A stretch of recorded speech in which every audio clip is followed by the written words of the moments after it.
Hello ladies and gentlemen, Mr. Gratzel here once again for another Adobe Illustrator tutorial. In this one we are going to explore the type tool.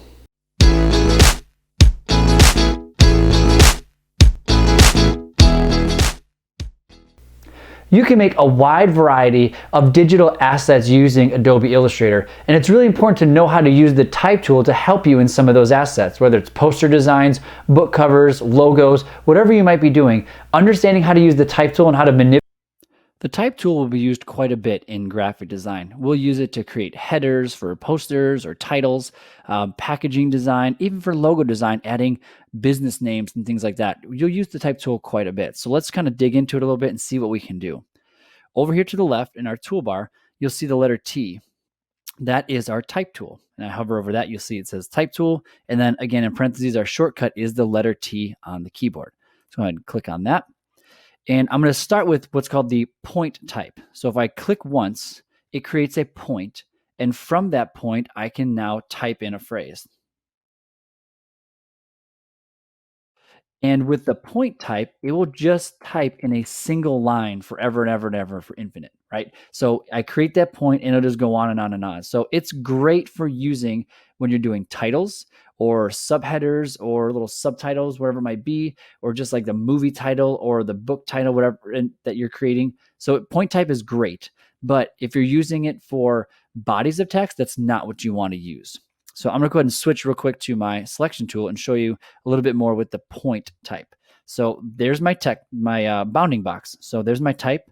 It's got a bounding box around it, allows me to modify it in any number of ways. So first way you can do is just grab a corner and I can stretch it, freeform stretch it. So you can see there's no proportions kept with this, which when it comes to type, you really want to try to keep your proportions. So I can pull it straight down, stretch it out. That's an absolute no-no when it comes to graphic design. You never vertically stretch text. So what I would want to do is hold down my shift key and I can drag from the corner and it will increase the size of that or enlarge it proportionally. It will also shrink it proportionally as well. So it uses the same controls that we saw when we're creating our vector shapes, holding that shift down. And same way with the vector shapes, if I hold shift and alt and grab from that corner, it will proportionally enlarge or shrink it from the center. So again, very helpful when you're wanting to do certain things, how you want to enlarge it from a specific corner or from the center. Also, if you hover on the corner, you'll see my arrow changes to that little curved arrow. So I can rotate that text if I wanted to. So I wanted to create it at a certain angle. So I wanted a 10 degree. You can see my little numbers there on the side in that gray box. That's about 10 degrees. So there's a 10-degree angle for my text. So you can rotate it. You can resize it proportionally. You can resize it freeformed however you want by using the selection tool and grabbing those bounding boxes. So that's the point type. And again, as I said, it can go on and on and on and on forever. But if we want to create a body of text, go back to my type tool, I'm going to create a text box. So I'm going to click and drag. And you'll see whenever you use the type tool, it always gives it a filler, just kind of a basic standard filler. You see this in any type of Word document or all that. It's just this kind of standard universal text that they put in there. So now you can see I've got my text box and it fills it with all kinds of information and it keeps it constrained within this box. If I were to use my selection tool, that bounding box appears. I can resize that at any time, make it longer and more narrow, or I can just make it horizontally longer and more narrow, whatever you want. So you can adjust it and it moves the text around with that, which is really cool. You don't have to retype anything. It will just automatically adjust the text. One thing I want to draw your attention to, I don't know if you noticed this, but so right now it's got this set amount of information in there. Let's say you draw a text box and you have some information in a Word document and you want to copy and paste it into your design. You can totally do that. Highlight it in Word, copy and paste it in your text box. But let's say, hey, I want to have that text box about this size and this long. And you copy and you paste the text in. You might think at first like, oh, cool, it just put it all in there. But if you draw the text box first, it's only going to put in the information within that text box. So if there's more info there, some of it's going to be hidden. And the way you can tell that is by this little red box at the bottom here. So it's always going to be in the bottom right. And you see a little red box. That's the symbol that's letting you know there's hidden text from this box. So right now I have this box at this size, So there's a couple things you can do. You can resize the box to make it bigger so that the information is visible, or you can select all the text and resize it so that it fits within that box. So it depends on what you need for your design. Let's just say, for example, I can make this text box bigger. So I'm going to grab this box and stretch it down. And you can see all that extra information is popping up as I stretch it down. And now you'll see that red box just disappeared because it's saying all of the text is now visible. So I had to stretch it down pretty far to show all that text. So for me, that worked great for this design. I was able to do that. But let's say I'm a little bit limited and I can't do that. I have to keep it this size, and that little box is still there. So what we need to do is we need to go up to our control panel. So I'm going to click and I'm going to hit Control A to select all of the text in that box. And our control panel, remember, it controls whatever tool we have selected. So right now I have my type tool selected. I can change the color of my type. So right now it's standard black. I can change it to red or green. We'll keep it at black. You can add a stroke to it, but I wouldn't worry about that right now anyways, especially when you're typing large blocks of text. A stroke isn't really necessary. You can change the stroke weight if you're doing a title or something like that. If you actually do add a stroke, you can change the stroke weight of that as well. But over here, you can change the font style. So here's my character. Right now it's Myriad Pro, but I click on this little drop down arrow and I can change it to whatever text I want. I can also change it if it's got more options, regular italic or bold italic. Those can be changed as well. And then also the size. So again, this has more text that I need. So I'm going to actually make it smaller down to 9-point font. And now you can see that red box disappeared. So all that text information is now in that box. So again, the control panel is great and useful for editing that, just quick editing of that text. So changing the font style, the font family there, and changing the style, changing the font size really quickly. You can also, you'll notice here, right now it's all aligned to the left. If I click on paragraph here, you can do align to center, align to right, justify left, which means it'll actually automatically increase spacing between letters so that it has a flat and flush on each side. So you'll see that a lot in kind of in magazines or newspapers. So see how it's kind of flush on this side and that side? That's something to think about, especially when it comes to design, because typography itself can be part of the design. It is part of the design. And then when you have a body of text, if I've got this on the left and I've got all these little kind of jagged edges here, right? That creates a little bit of a shape. But if I want it to look more uniform and actually select all of it, Control A, and we go to paragraph, and I'm going to justify, let's say I justify left. Now, visually, that creates a square because all of that color, all that type creates kind of like a grayish color, and it creates this shape there. So those are things to think about when you're adding type is, what am I trying to do visually? Am I just putting text in for no reason, or just adding it there? Or am I trying to make that text part of the visual design? So things to think about in adjusting that paragraph and how that works when you're creating your design. Alignment, this just kind of helps you align information or types of boxes. Your text box, you can align it vertically, horizontally. It's not necessarily the type. That would be what you have for paragraph. But if I were to select both of these and go to alignment, and I want to align them so that they're both horizontally centered, see now it aligns that text box and this point type centered right in the middle of the page. So that's what the alignment tool does. You can align, you can distribute objects and align objects according to different things. So this is aligned it vertically. So now it just kind of puts it over the top, which doesn't really work all that well. But that's another thing to look at in terms of alignment. The other thing we're going to look at as well too is over here on the right in our workspace panel. So on the bottom here, I've got this little A symbol. This is my character panel. You can also find that in the Windows drop-down menu under C. Oh, no, I'm sorry. It's under T for type. This one's a little confusing because there's a lot of sub-features within typography. So it's under type. And then inside type, you have character. And then you've also got character styles, glyphs, open type, paragraph, a lot of different things. But we're just going to focus on character. So that opens up right there. And you'll notice it's very similar to what we saw in the control panel. I can change my font family. I can change my font style. I can change my font size. There's a couple other things we want to look at as well too. So if I have a body of text, you can change this right here, which is the leading. That's the spacing in between lines in a body of text. So typically I just kind of leave that alone. It's not really an issue, but sometimes you might want to spread things out, or maybe you use a certain font and it just doesn't look right. So you can increase the space in between.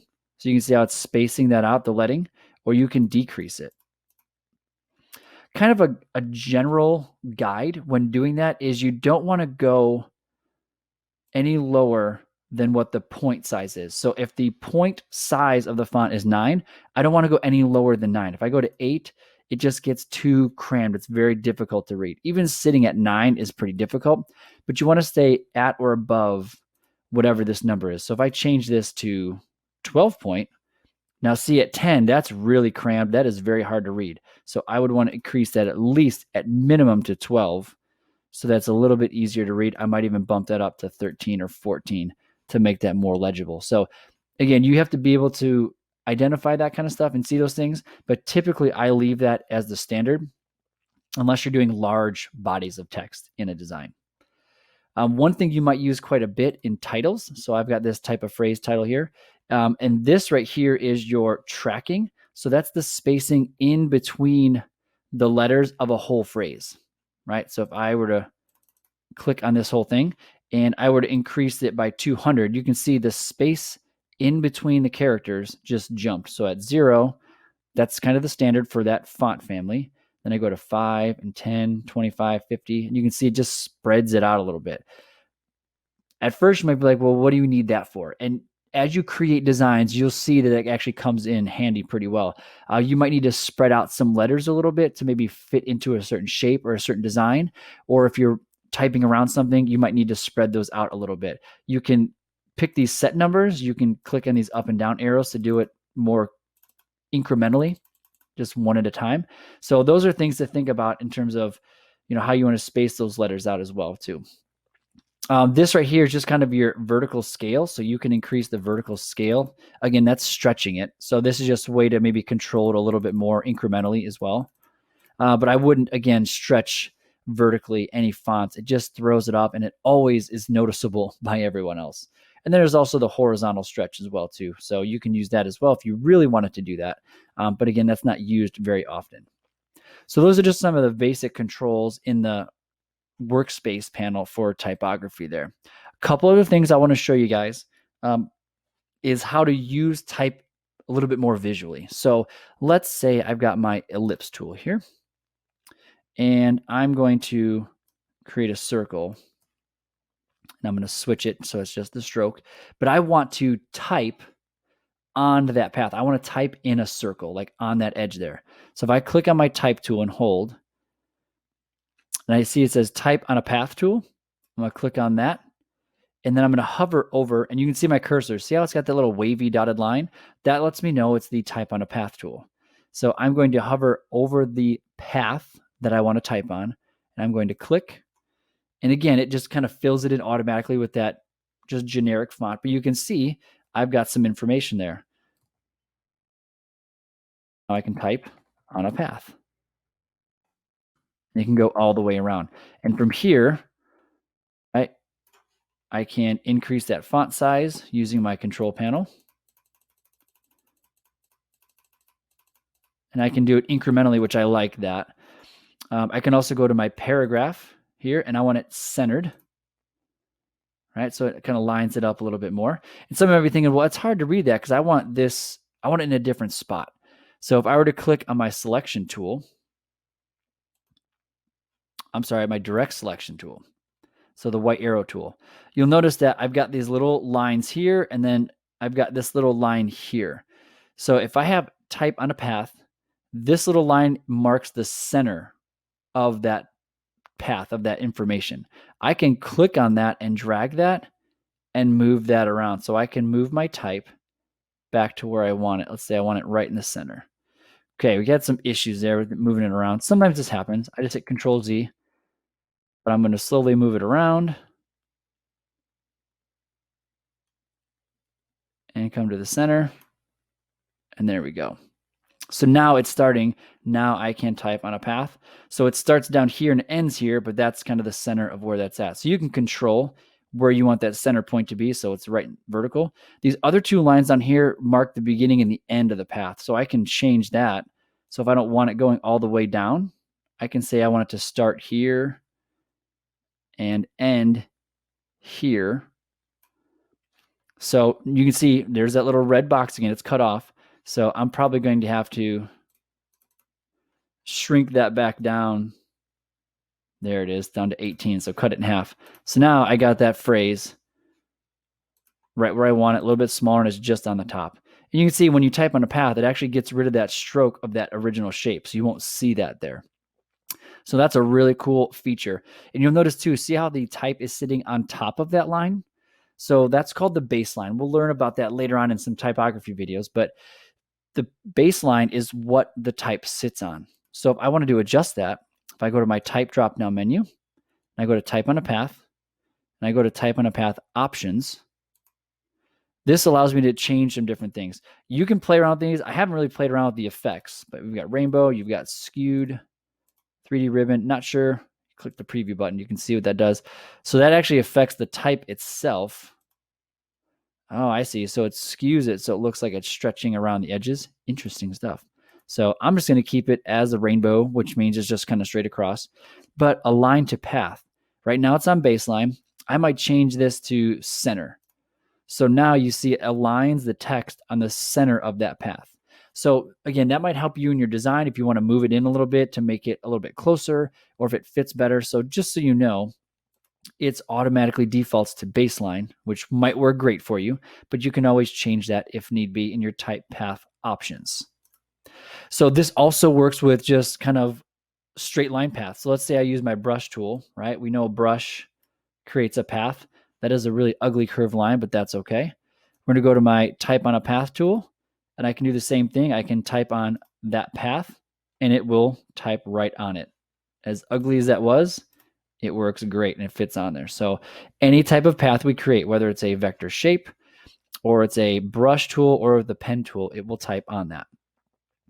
Going back to that shape, I'm going to draw another circle here. I kind of skipped over one of the tools in there, but you'll also see in here, there's the area type tool. If I click on that, I can create any kind of an enclosed shape. So I can use the ellipse tool or the rectangle tool, or the polygon tool, star tool, or I can create a closed shape with the pen tool, whatever I need to do. But you'll see my cursor now has a circular dotted line around it. Before it was the wavy when we were typing on a path. When you're typing in an area, it changes to that. If I hover over the edge of that shape where it says path and I click, it will now fill that shape with my type. I can bring it down to 9, right? I've got all these different things here that I was adjusting. I don't want it spaced out that much anymore. So there you can see, you can type inside and it'll restrain it to any shape that you want. So that is the area type tool. A couple more things I want to show you in regards to kind of when you're thinking about titles or big parts of a typography in a design. So let's say I've got this big type right here, and let's say I want to make the letter A a little bit bigger, right? I want to type a phrase, whatever. I want to bring emphasis to it. If I click on my type tool and hold, you'll see I've got an option here for the touch type tool. This is a really cool feature. I just learned about it not too long ago, and it's kind of fun. You can do some really cool things with it. So what you can do is you can actually touch on individual characters in a sentence. It can even be in these little ones as well here too. It doesn't have to be just on point type. It can be on text box type as well. But I'm going to start with this A here. I'm going to click on it, and you'll see I get this unique bounding box, and it gives me some options. And what this allows me to do is to modify this individual letter. So let's say I want to stretch it and make it a little bit bigger. So I can make just this individual letter a little bit bigger. And you notice how it adjusted the word phrase because that's behind it, right? So it adjusts that, the rest of the lettering in that. I can also rotate it. I can tilt that letter in a certain direction, right? Which is really kind of cool. I can stretch it across. So I can do anything I want with that as long as I'm using that touch type tool, I can adjust that. Now let's say I want to do the same thing for all the letter A's in this title. So now I'm going to move over to this letter A, and I'm going to stretch that up. I'm going to tilt that a little bit, and then I'm going to stretch it out. Oh, wait, is this one? So I don't know if it's exactly like that. I might need to make it a little bit bigger. But you can see I can mess with and adjust individual letters within that. And in this phrase right here, I have it set at 207 in terms of the letting. It's kind of spreading it out. So if I bring it back in to 0, it'll kind of make it look a little bit more normal, like that, kind of set that way. So that's a really cool feature. I really like that, the touch type tool. It's a great way to edit individual letters through that. One thing you'll notice too, though, is that is one way to edit individual letters, but you'll see that there's this baseline here and the type font. I can edit these anytime I want, but I can't modify them like I would a vector shape. So you remember their vector shapes, we can use the direct selection tool, and I can grab anchor points and move them, change curves, change points. I can't do that with type, so long as it's still a typeface. So right now, these are all typefaces because they have the baseline underneath it. But if I'm going to create a new point type here, write the word vector. I'm going to scale this up a little bit so we can see it.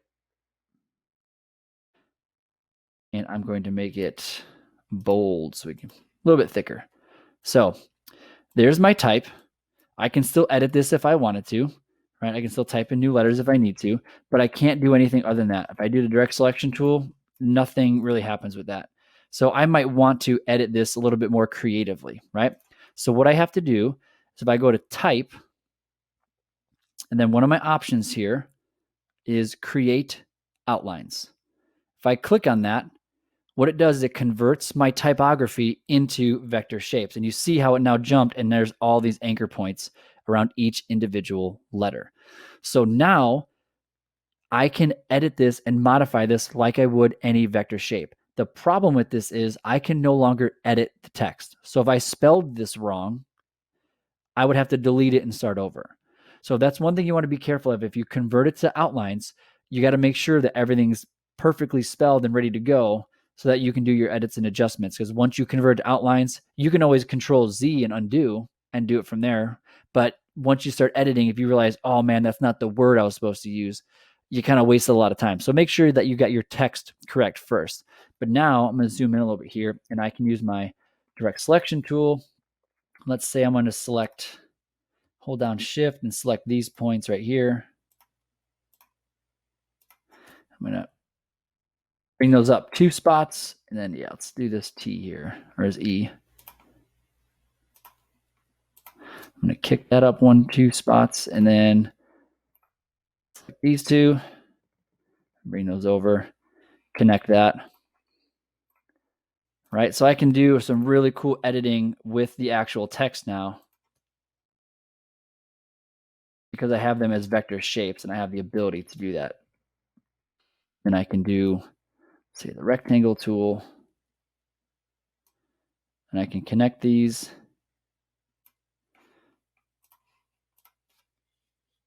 And do some really cool design work. So now instead of that straight vector, I can make some really cool, fun designs and move that around if I wanted to. So again, in order to do that, you have to convert it to outlines, right? You can't do that with standard fonts. I could not do any of that with this here. It would not work because it's an editable font. So convert it to outlines. Now you can edit it as a vector. So those are kind of the basics. Oh, actually, let me jump in one more thing too. The difference between this create outlines and type. So with type, I can add, as I showed you before, any color. I can make it orange. I can make it green. You can't do gradients. Notice how I went to the orange and yellow gradient. It doesn't let me do gradients, but it does let me do gradients on vector shapes. So this is one thing. If you want to add a gradient or do some kind of cool effect with your type, sometimes the font itself limits that and you're not able to do so. So you might need to convert it to outlines in order to get the look that you want. So again, you cannot do gradients with typefaces. It won't let you do it. You have to convert it to outlines to get a gradient effect of color with your type. So just wanted to share that with you of why, another reason why creating outlines is so helpful when it comes to typography. So that is all for today in regards to this type tool. I hope you enjoyed the video, and I'll see you in the next one. Take care, guys.